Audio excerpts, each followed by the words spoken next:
Hi, and welcome to Lecture 6 on continuity. We're going to be talking today about what it means for a function to be continuous. And we're going to start by looking at what it means for a function to be continuous first at a point. So here's the idea. We already have that intuitively. If you've got a function that's coming along like this, and then you're interested in what happens at this particular x, let's call it x equal to a, then what's happening here with this function? Well, the function could be coming along here, and then it would have a hole in it, which sounds like it would not be particularly continuous. And it isn't. This function would not be continuous at that particular point a. And it doesn't matter if you decided to put the y value somewhere else, like here. This function is not continuous. It has a hole in the graph. So somehow we've got to capture this idea of the function not looking like this, but actually looking like that, where there aren't any holes in the graph, and particularly not right there at x equal to a. So the question is, what would that mean mathematically? Well, with the language of limits, we can answer that. We can say that f is continuous at a point x equal to a, and that means,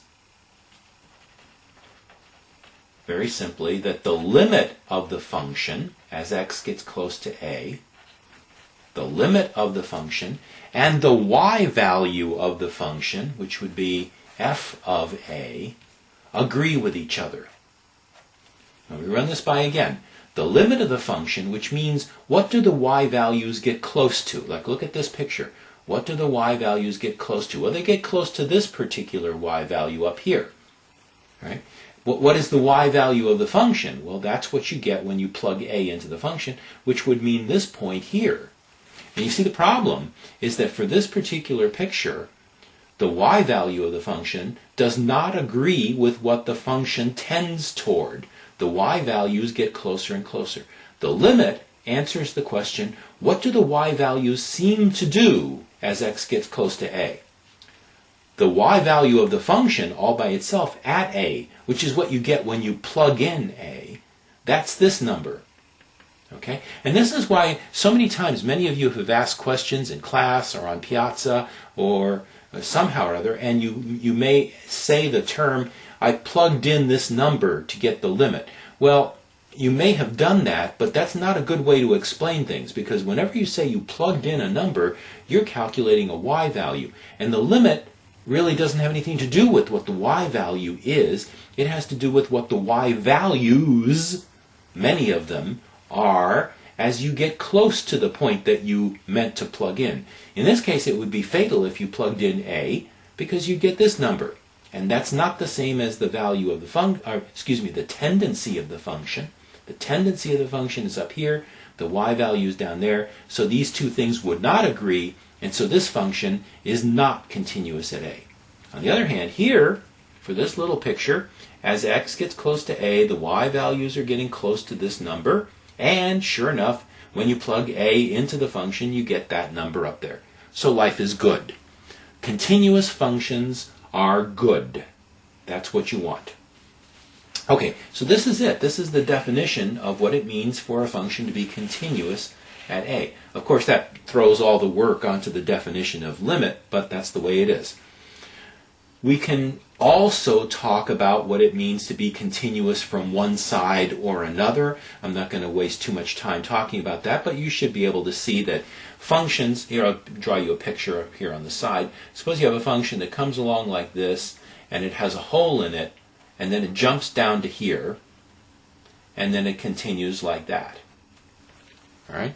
For this particular picture, if you look from the left, the limit of the function is up here, but the y value is down there. That's discontinuous. But if you look only from the right, the y values of the function are getting closer and closer to this, and the y value of the function at a is exactly what the tendency of the function is. And so this particular example would be continuous from the right, but not continuous from the left. So we could adjust this statement. I'm not going to write it out. It's in the book. You can look at it if you want. F is continuous at a from the left, and that means the limit as x approaches a from the left of f of x must be equal to the y value of the function. Similarly, we could do it from the right. If you look at the definitions as they stated in the book unwinds this or unpacks this a little bit more. They break it into a couple of steps. And one of them is worth saying, although every time I talk about this, I automatically assume that, well, yeah, we assume, for example, that f of a is defined, that f of a makes sense, that there is a y value here. But the book goes out of its way to explain this. In order for f to be continuous at a, you must have f of a exist as a real number. If f of a does not exist, you're done. The function is not continuous right there. So, for example, if you're looking at f of x equals the natural log of x, and you ask, is that function continuous at 0? Well, no, because you can't plug 0 in here. So there's no y value, so the function is not continuous at 0. So we only say that functions are continuous when there is a y value. That's first, and I'm going to assume that. And that the y value matches what the limit of the function wants to do. So keep these pictures in mind because I think they're very, very indicative of what's going on here. All right. So there are lots of things that are really nice about continuous functions. Oh yeah, one other thing. What does it mean if I just say f is continuous? If I say f is continuous, and I don't say continuous at a, then what that means is that f is continuous at a for every real number a.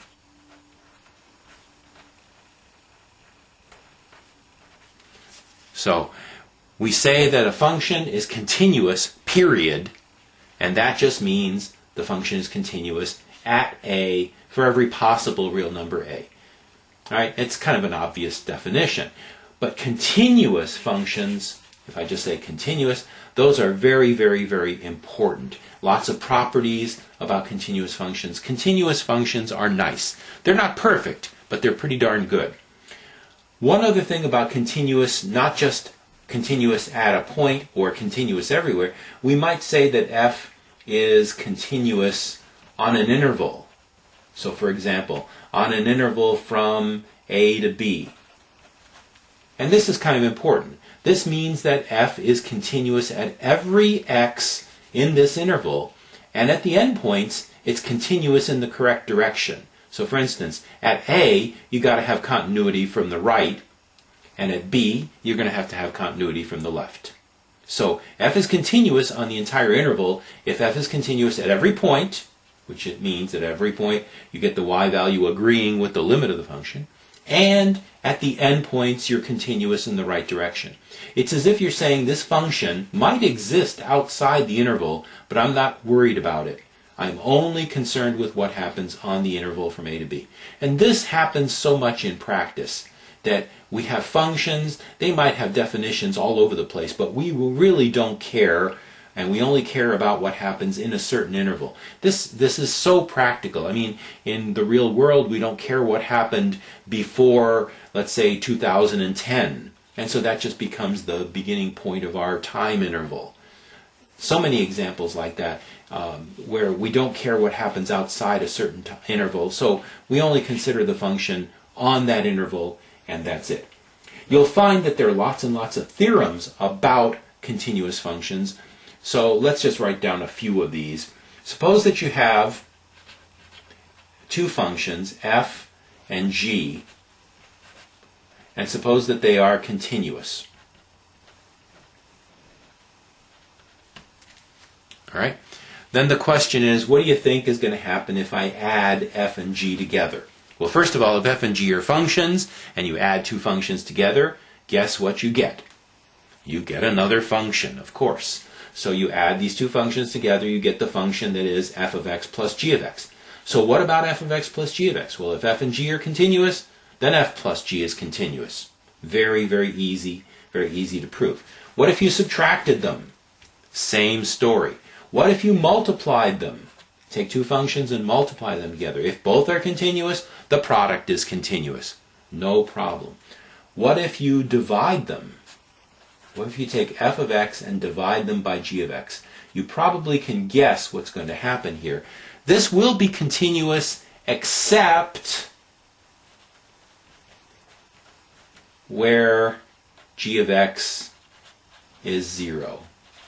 Okay? If g of x gets to be 0, you're done. The quotient is a problem in that case, and the quotient will not be continuous. All right? One other combination of functions that comes up a lot, what if you compose two functions together? F circle g, just to remind you of what that is, f circle g, the composition of two functions, is itself a function, and here's what it does to x. It does f of g of x. So you take g of x and then do f on top of that. That's the composition of two functions. And if f and g are continuous, then so is the composition of those two functions. Okay, so lots and lots and lots of examples of continuous functions exist, and almost every function that you're going to look at is continuous, at least in most places. So we'll start with polynomials. You will need to know what polynomials are exactly, but those are sums of powers of x multiplied by real numbers. So, for example, positive powers of x. So, for example, 3x to the fifth minus 4.7x to the fourth plus x cubed minus pi x plus 16. That's a polynomial. It's a degree 5 polynomial. All polynomials are continuous. No holes in any polynomials anywhere. Polynomials are as nice as you can get. They have definition. They are defined over the entire real line, so the domain is all real numbers, and they are as continuous as you can get. No discontinuities anywhere. You can also talk about rational functions. Rational functions are what you get when you divide two polynomials. So if p and q are polynomials, you get a rational function when you divide them. I bet you can guess what happens when you divide these two polynomials as far as continuous is concerned. Well, if you remember the theorem we just talked about, if these two guys are continuous, which they are already, then the quotient is continuous as long as the denominator stays away from 0. So the quotient of two polynomials is a rational function, and it is continuous everywhere except where the denominator vanishes, where the denominator becomes 0. All trig functions are continuous everywhere you can plug in. So at every x that can be plugged into trig functions, that means sine, cosine, tangent, cotangent, secant, cosecant, all of those functions are continuous on their entire domain, and of course that means only the numbers that you can plug in. So, for example, tangent blows up at pi over 2. And so pi over 2 is a point of discontinuity for the tangent, but then the tangent is not defined there, so it would be silly to try to talk about the continuous with a function that blows up. Okay, so trig functions, exponential functions, those are really nice. So for example, 2 to the x, e to the x, all those functions that are asymptotic on the left and grow very rapidly on the right, those are all continuous as you can get. And inverse functions, the inverses of any of these things, provided that, again, the denominators, if you have stuff like that, the denominators don't vanish. So you'll have inverse trig functions, inverses of polynomials. Wherever they're defined, they will be continuous. This includes root functions. For example, the square root is an inverse. It's the inverse of the squaring polynomial. So these are kind of inverses. Well, they undo each other. If you square something and then take the square root, you have undone the action of the squaring function. Okay, so these are just, lots and lots of examples. So basically, every function that you've ever had to study in pre-calculus is an example of a continuous function, except maybe a place where the denominator goes to 0, or if you do something artificial to it, like remove one of its points. Incidentally, the book talks about certain kinds of discontinuities, like removable or essential. So here's an example of a removable discontinuity. You've got this function that we've seen before. It goes along like this, and it's defined in a silly way, and that is a removable discontinuity, because simply by redefining the function, instead of defining it to be that y value, you just fill in the hole, you've turned it into a continuous function. Congratulations. So this is a removable discontinuity, as opposed to something that would go along like this and jump down to here. And the problem with this is, I don't care where you define the function at a, anywhere you like, you cannot fix this function. Okay, if you just redefine it, like for instance, if you decide to plug in that hole up there, well, you're still having a limit down here that's different from the limit from that side, so the limit at a just does not exist. You're done here. There's no way to fix this by redefining the function just at a. So this is what we would call an essential discontinuity. Okay? So, enough about that, and we only have one other thing left to talk about today. And this is an extremely important theorem. I'll tell you the name of it, and then I'll show you some pictures, and then we'll talk about exactly what it says. This theorem has an important name. It's called the Intermediate Value Theorem.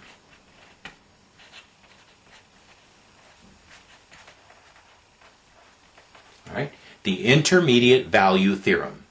And I want you to think about what the words say. Intermediate value. Because that's what's going to make this make sense to you. In a little while, we're going to study another very important theorem called the Mean Value Theorem. And people confuse those a lot, and I don't really understand why. When I was a student, I didn't confuse them because I understood intermediate value. This is very, very easy. And then mean value, well, that's the other one. But at least the intermediate value should make sense to you. It's got a very, very nice, simple picture that you should have in mind whenever you talk about this. And here's what it says. Suppose you have some continuous function, and this continuous function goes along like this, and it starts off down here at some y value. This is f of a. Let's draw the point like this. A, f of a. All right? And then it makes it up to here, which is b, f of b. Let's just say. Well, are you ready for this?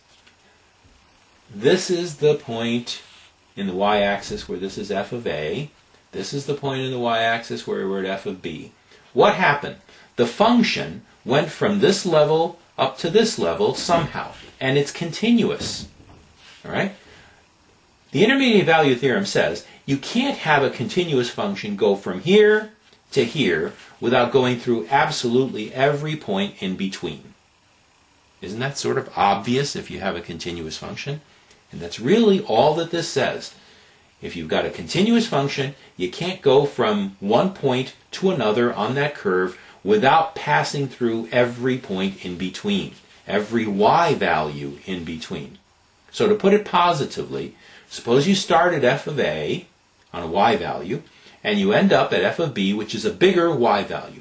Then for every possible y value in between f of a and f of b, there's got to be an x that hits it. So for example, if you just sort of randomly picked a horizontal line here and just drew it, that horizontal line would have to cut through the graph at least once. Some of them might cut through more than once, like here for instance.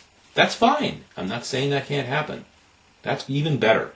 The intermediate value theorem just guarantees that any y value between f of a and f of b, any intermediate value, see where that comes from? Intermediate between f of a and f of b, would have to be hit somewhere between a and b. So let's write this out, and we'll look at an example. All right, here's the formal statement of the intermediate value theorem. By the way, most math people will abbreviate this IVT. You'll see this all over the place. So when you see it, remember intermediate value theorem. Okay, so what does the intermediate value theorem say? The assumption is very important. If f is continuous on the interval from a to b,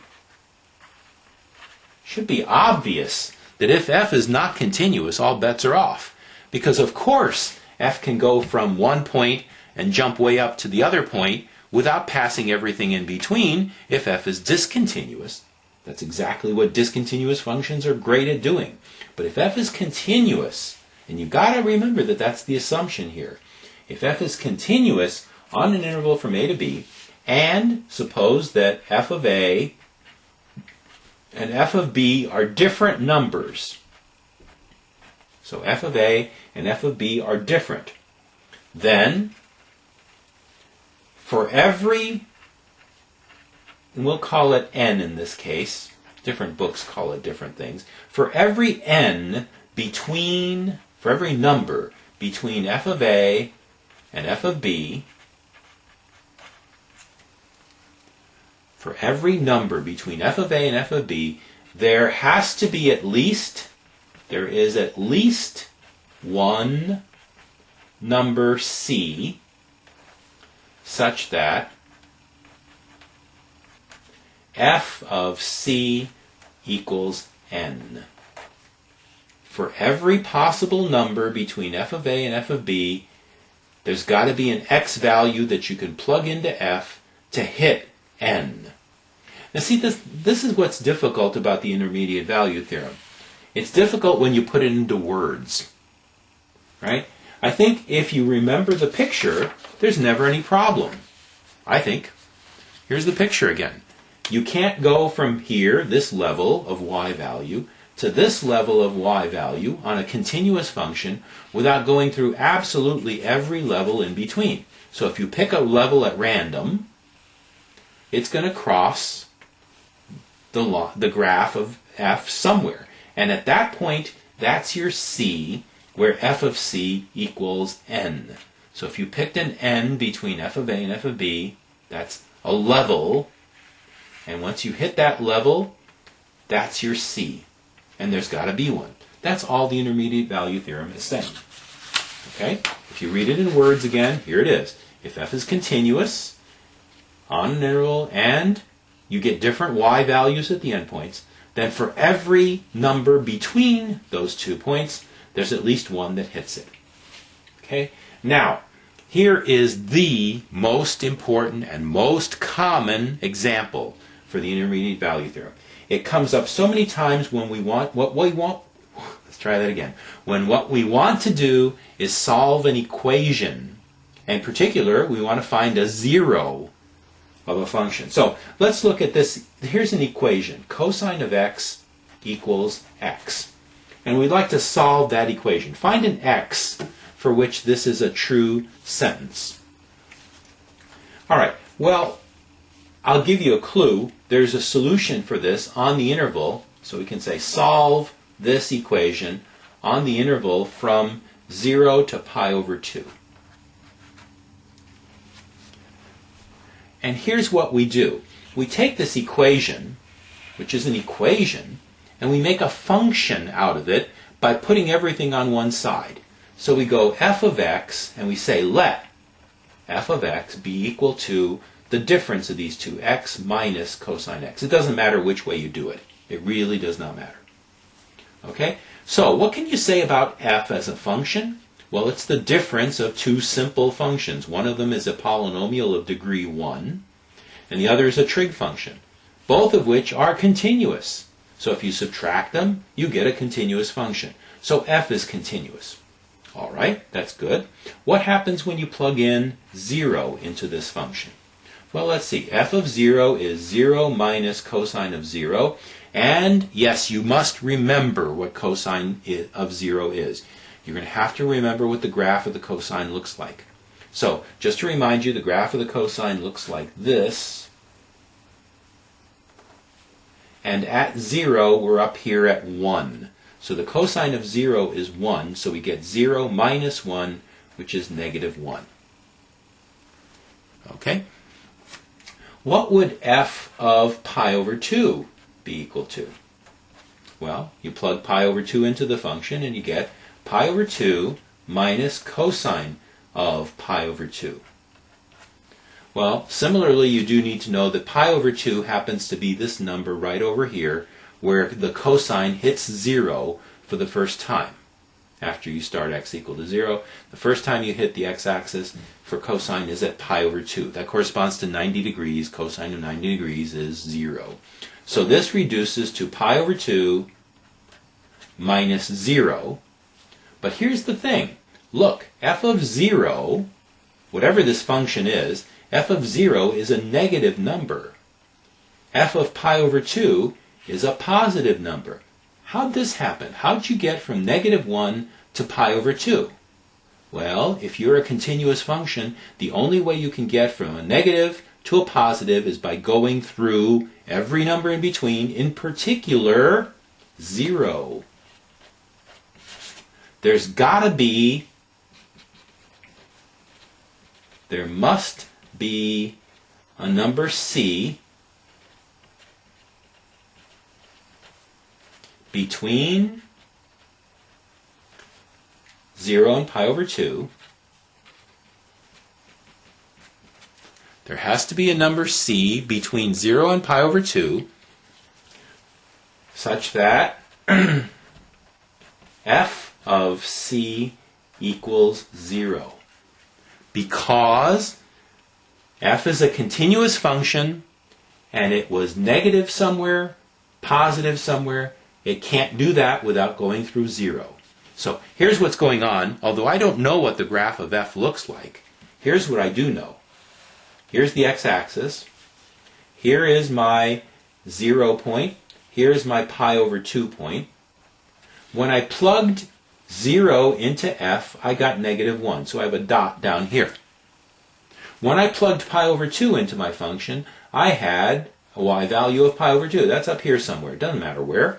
All that matters is it's up above the x-axis. This point is down below the x-axis. And I've got a continuous function here. It's wiggling around, but how can it get from here to there without crossing 0? The answer is it cannot. So it's got to cross at least once, and wherever it crosses, that's the c I'm looking for, and f of c will be equal to 0. I don't know that I can sufficiently tell you just how powerful this idea is. I'll give you one more idea of how powerful this is. You'll see this a million times in your future life. Suppose that we now go on from here. So somewhere between 0 and pi over 2, there's got to be this point where we cross the x-axis. How are we going to find it, by the way? That's, the practical question. The Intermediate Value Theorem guarantees that you can't go from negative to positive without going through 0. So here's what we do. Once you know that you got a negative answer on one end and a positive answer on the other, you don't even try to look for c directly. You just take the midpoint. Go halfway between the two. In this case, pi over 4. So plug in the midpoint into your original function f. What can happen? Well, there's only 3 things that could happen. You could get extremely lucky and hit 0, and then you'd be done because that's your solution. That's the number where f is 0. Oh, and by the way, that's exactly where x will be equal to cosine of x, which was what we were looking for in the first place. So finding a 0 for this function solves that function. Okay, so if I plug in the midpoint, I might get lucky and get 0, and then I'd be done. But I'm probably not that lucky. So what else can happen? Well, I might get a negative number. Okay, so if I got a negative number, what would I know? I had a negative number here, I have a negative number here, I have a positive number here. Well, guess what? I can't go from this negative to that positive without going through 0. But now I know that the 0 must be between the midpoint and the right endpoint. Somewhere. And I will then guess the midpoint again and plug that number in and see what happens. Now, hold that thought. Let's go back to the other side. Because what happens if this didn't happen to be negative? What if it happened to be positive? What if I got a positive answer when I plugged in the midpoint? Well, in that case, I had a negative here and a positive here, so guess what? I have to cross on the left half.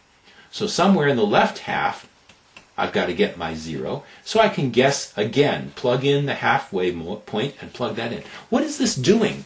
What it's doing is it's bisecting, cutting in half the interval, and cutting it down, and eventually I will be converging down to an interval that is as small as you want it to be. In other words, I will be approximating the answer without knowing exactly what it is, but I can approximate it to all practical purposes by doing this. Oh yeah, and I'm not going to do this by hand, of course not. That's what computers are for. Speaking of which, in the lab on Thursday, this is exactly what we will be doing. We will look at the idea of bisection, and it's all because of the Intermediate Value Theorem, which says, one more time, that if you have a continuous function on an interval, and the endpoints are different, then you can't get from f of a to f of b without going through every number in between. So given any number in between, there's got to be an x that hits it. Okay? Very good. We will see you then in class. Bye.